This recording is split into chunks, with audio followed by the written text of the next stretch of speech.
हम जानते हैं आक और समी के पेड़ की एक अद्भुत कहानी। समी और आक के पेड़ की एक कहानी जो बहुत पुरानी कहानी है। आक को मंदार भी कहते हैं, कई जगह मंदार कहते हैं, कई जगह आक कहते हैं। देवी सती के पिता ऋषि औरों की ये कथा है। सबसे पहले देव ऋषि नारद मुनि ने देवताओं के राजा इंद्रदेव को यह कथा सुनाई थी। ऋषि औरों बहुत ही तेजस्वी थे। ऋषि औरों की पत्नी ने कुछ समय बाद एक सुंदर कन्या को जन्म दिया। उस कन्या का नाम समी रखा गया और ऋषि औरों अपनी कन्या को बहुत प्यार करते थे। जब उनकी पुत्री 7 वर्ष की हुई तो औरों ऋषि ने उसका विवाह धौमी ऋषि के पुत्र मंदार यानी आक के साथ किया। मंदार शौनक ऋषि के आश्रम में शिक्षा प्राप्त कर रहा था। अतः विवाह के पश्चात समी को उसके माता पिता के पास ही छोड़कर शिक्षा पूरी करने खुद शौनक ऋषि के आश्रम चला गया। जब मंदार और समी पूरी यौवन को प्राप्त हुए तब मंदार अपनी ससुराल गया और समी को विदा करके अपने गुरुदेव शौनक ऋषि से आशीर्वाद प्राप्त करने शौनक ऋषि के आश्रम में जा रहे थे। वो सोच रहे थे कि शौनक ऋषि से जाकर आज्ञा ले और आशीर्वाद ले।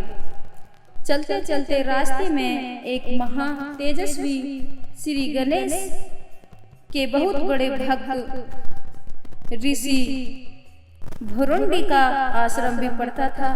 तभी मंदार ने सोचा भुरुंडी ऋषि से भी आशीर्वाद लेते चले।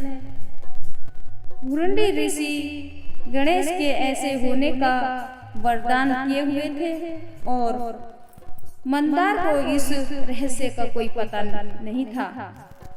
जब मंदार अपनी पत्नी के साथ भुरुंडी के आश्रम में पहुंचे तो वे भुरुंडी ऋषि के आश्रम में गज रूपी मुख आदमी को देखकर उन्हें हंसी आ गई और वे उन्हें देख कर हंस रहे थे।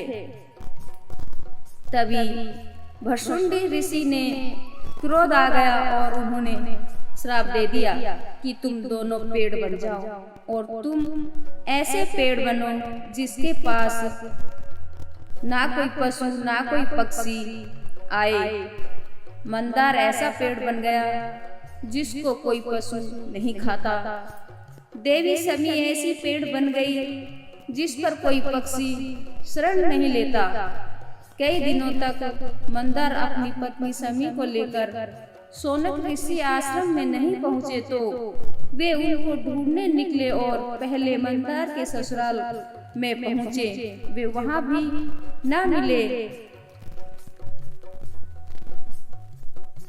तो वे दोनों खोजते हुए भुरुंडी के आश्रम में पहुंचे। उन्हें सारी कहानी पता चली। महर्षि और शौनक ऋषि ने भुरुंडी ऋषि से दोनों का श्राप मुक्त करने की प्रार्थना की, पर भुरुंडी ऋषि असमर्थ रहे। उन्होंने श्री गणेश जी के पास जाने को कहा और वे शौनक ऋषि और भुरुंडी ऋषि ने गणेश जी का आह्वान किया और उन दोनों को श्राप मुक्त करने की प्रार्थना की, परंतु श्री गणेश जी ने भी मना कर दिया। वे अपने भक्त का अनादर कैसे कर सकते थे। उन्होंने भी मना कर दिया, परंतु उन्होंने ये वरदान दिया कि ये तीनों लोकों में पूजनीय होंगे। इनके बगैर मेरी और भगवान भोलेनाथ की पूजा अधूरी समझी जाएगी। ये दोनों जिस घर में होंगे वो रिद्धि और सिद्धि के साथ, जिस घर में होंगे मैं रिद्धि और सिद्धि के साथ इन दोनों के साथ उनके घर में रहूंगा। जिनके घर में ये दोनों पौधे होंगे जो इनकी पूजा करेगा उनके यहाँ कभी दरिद्रता नहीं आएगी, उनके घर में कभी किसी चीज की कमी नहीं होगी। यह कहकर श्री गणेश जी अंतर्ध्यान हो गए। यह सुनकर औरों ऋषि अपनी बेटी दामाद को ऐसे देखकर उनके नीचे बैठ तप करने लगे और तप के कारण उनके शरीर से तेज अग्नि प्रकट हुई और शमी के जड़ में समा गई। शमी और मंदार की पूजा जिस घर में होती है वहां स्वयं गणेश भगवान वास करते हैं। बोलिए गणेश भगवान की जय, बोलिए लक्ष्मी माता की जय।